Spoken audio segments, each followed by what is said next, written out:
experiment on how a thermometer works.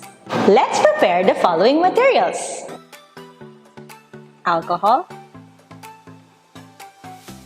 glass bottle,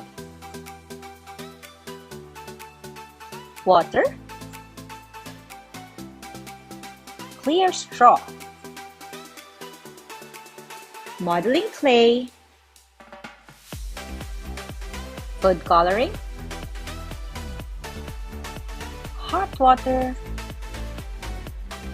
ice. Pour the water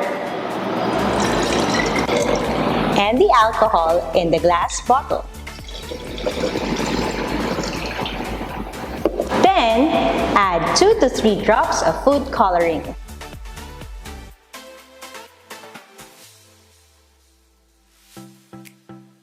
Mix it. Roll the clay into a sausage. Wrap it around the straw to seal the opening of the bottle.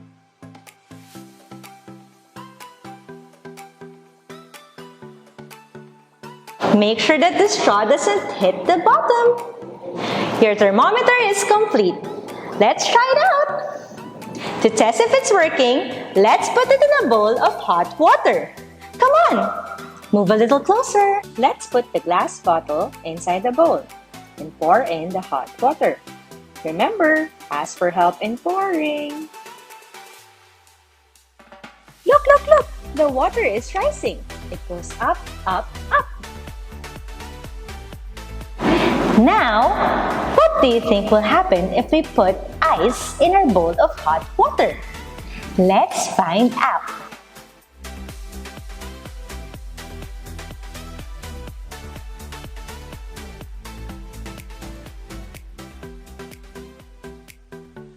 Now the water is slowly going down. Can you tell me what you've learned from this experiment? You're right! A thermometer can tell us if the temperature is hot or cold. As you can see in our experiment, when we put the thermometer in the hot bowl of water, the water level went up, up, up because the thermometer sensed the high temperature of the hot water. But when we place ice in a bowl of water, the water level went down, down, down because the thermometer sensed the low temperature of the cold water. Hope you enjoyed our experiment. Thank you for watching. See you on the next